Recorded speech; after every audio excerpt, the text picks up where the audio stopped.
Once again, thank you, Susie. A few of us were lucky enough to be born Unitarian Universalists. But for most of us, this is a found faith.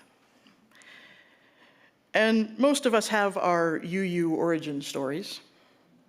Perhaps, like Susie, we walked into our first UU congregation with a little test of our own. A lot of us, not all, but many of us, I expect, who find our way to UU churches for the first time have been used to not fitting in some way. I myself, when I first went to Columbine, my first UU church, brought my own test, not really intentionally, but I showed up a 30-something on the verge of divorce with a toddler whose preferred form of communication was loud. Most of the time. Angrily, enthusiastically, happily, in protest, my kid was mobile and had very specific ideas of where he should be allowed to explore, which was everywhere. And I remember my relief as a still new mom in finding myself in a place where he was not only tolerated, but delighted in. Where someone would lead him over to a toy table and happily keep him busy and giggling while I had a blessed half hour of grown-up time. Friends, we nearly all of us have a story of fitting in at a UU church, sometimes of finally fitting in. And sometimes it's not a complete fit.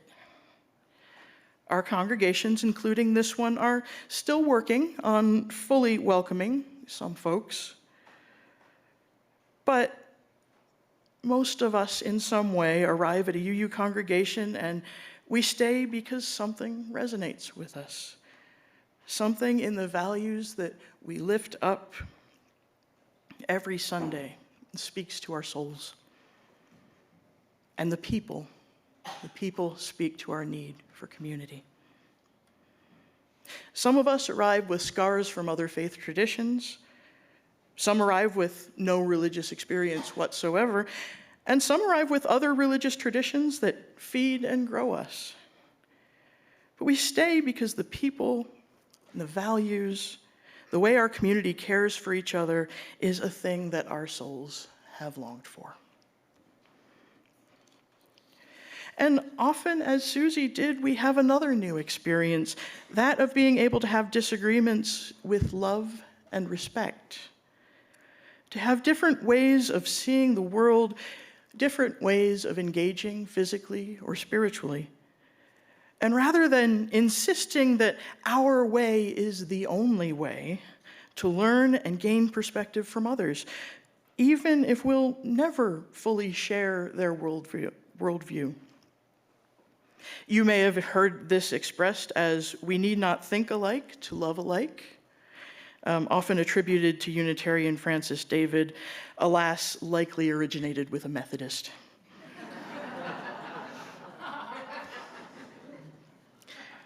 But the thing that makes our congregation so sticky is the same thing that can make it difficult outside of our walls.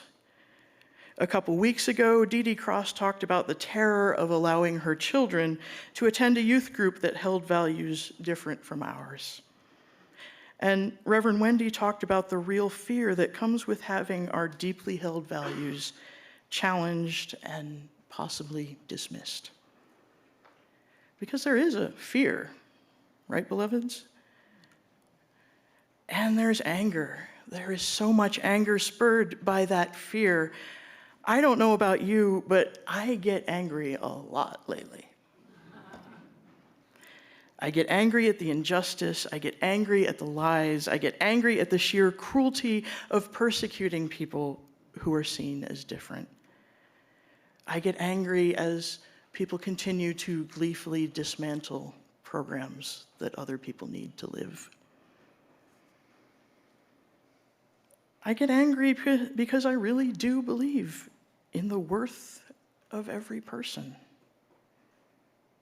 We get angry when we see the sacredness of the lives of our trans or immigrant neighbors met with ignorance, with lies, with misinformation, all in the service of bullying what the bullies can't understand. That's real, and it's infuriating, and it's a normal response for people of empathy and love. And then we want to hit back, don't we? Suddenly, we lose sight of this new way of being we're learning in our UU community. And of course, it's definitely not the way we're often taught to disagree, the way we do things in UU community, especially in some pockets of politics and academia. In those arenas, we're often taught that the object of a conversation is to win. Ego becomes the object.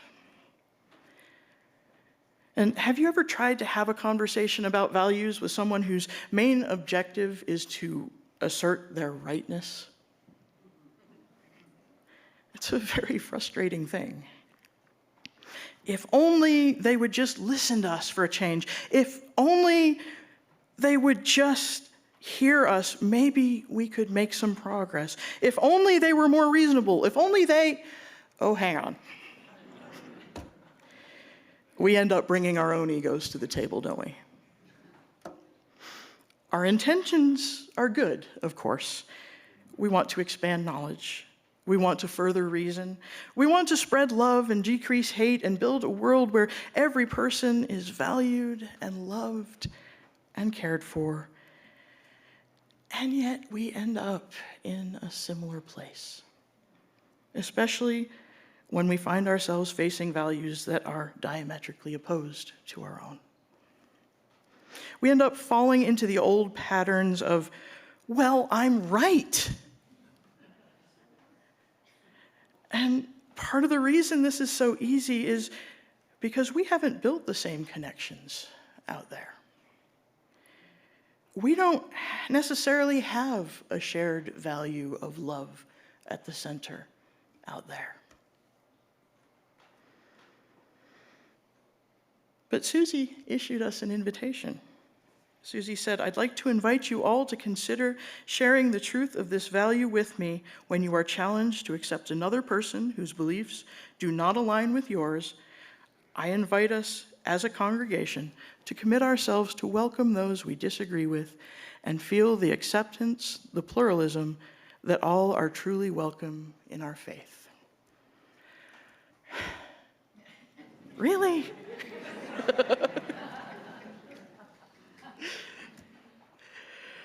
And she went on, my hope is to feel that freedom and lightness of the thought, yes, you are worthy of love, even if you don't feel the same about me with every person I meet. Well, that's goals. This is the crux of it, friends. This is why it's so darn hard to be a universalist. Because in the end, while we can't take apart the master's house with the master's tools, we also can't build the world that we want with the master's tools either. In the end, we can't build a house where all are welcome, where all are cared for, with hatred and with arrogance. Now, this certainly doesn't mean we stop fighting. It means we fight the ignorance and the bigotry and the mean-spiritedness, and the brokenness, the lack of love and respect, but we still love the people. But it's so much harder out there, right? It's harder because while we have a covenant here about how we'll support one another, while we reaffirm our values of love and generosity and pluralism every Sunday here, and intentionally try to live into those values in this community, we don't have that shared understanding out there. Our society doesn't continually try to put love at the center. It is not engaged in the project of building community where all are valued. You might not see me as worthy, but I see you as worthy. And so, friends, if we're going to engage in the outside world in a way consistent with our values, we need to bring the container with us. We need to be the steadfast bringers of love, not an airy-fairy, we're nice to everyone sort of love, but a real, robust love that centers the divine in each human being, even the ones espousing the most horrific ideas.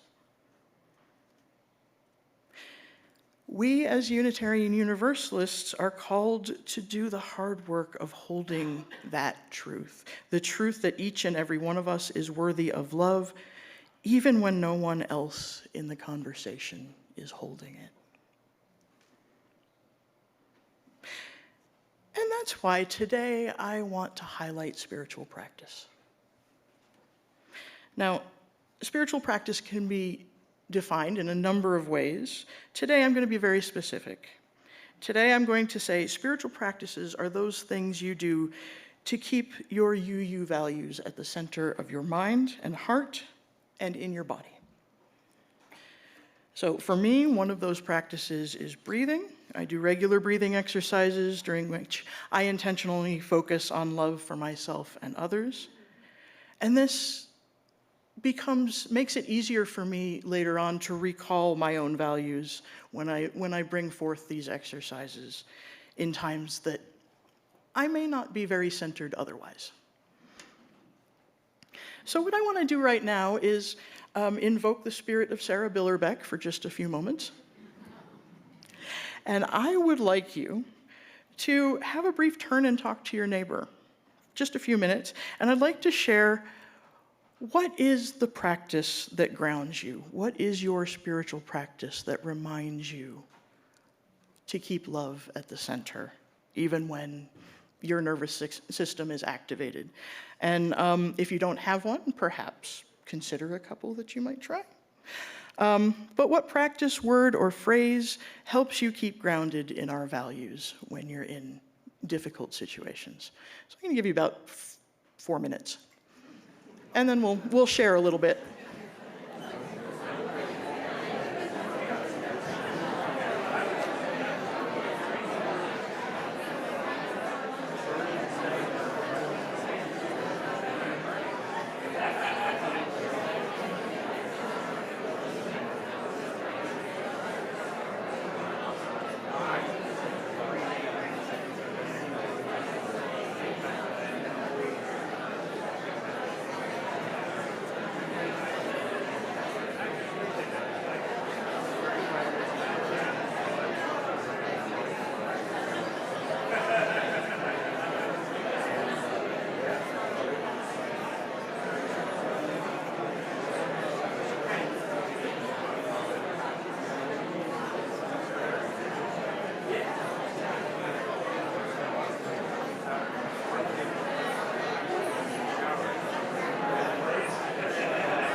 If a second person hasn't shared yet, please do.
right, y'all.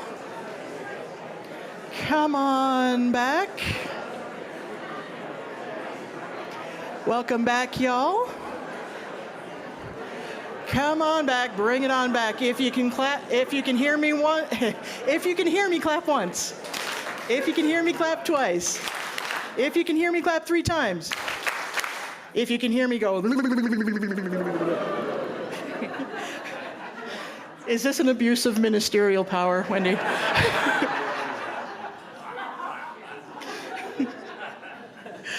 Welcome back, y'all. Anybody have some good ones? You want to yell out? What do you do? Yoga, good one. Everybody does yoga? Service.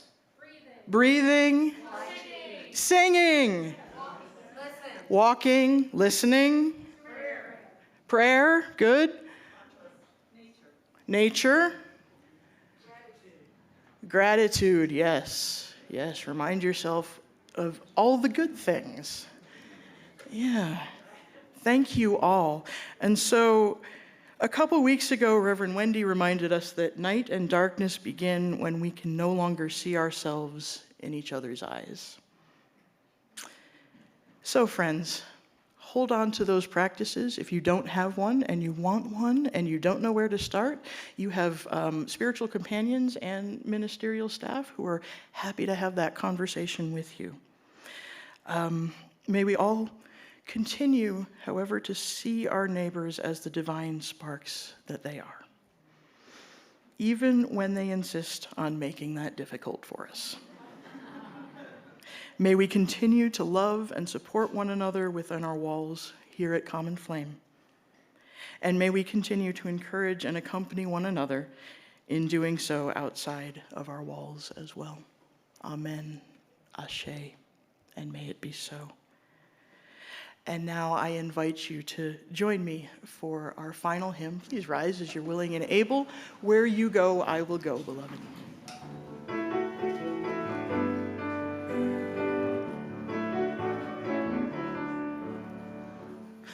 Where you go, I will go, beloved. Where you go, I will go. Where you go, I will go, beloved. Where you go, I will go. For your people are my people. Your people are mine. Your people are my people. Your divine, my divine. Where you go, I will go, ancestors. Where you go, I will go. Where you go, I will go, ancestors. Where you go, I will go. For your people are my people. Your people are mine. Your people are my people. Your divine, my divine. Where you go, I will go, children. Where you go, I will go. Where you go, I will go, children. Where you go, I will go. For your people are my people. Your people are mine. Your people are my people. Your divine, my divine. Where you go, I will go, Mother Earth. Where you go, I will go. Where you go, I will go, Mother Earth. Where you go, I will go. For your people are my people. Your people are mine. Your people are my people. Your divine, my divine. Thank you all. Be thoughtful. Be skilled at loving. Be of good heart. Make the world your people. So go forth, friends, not giving up the struggle, not giving up the fight, but honoring all of the human beings we encounter. May we continue in the thought, yes, you are worthy of love, even if you don't feel the same about me. Go in peace, common flame. I love you.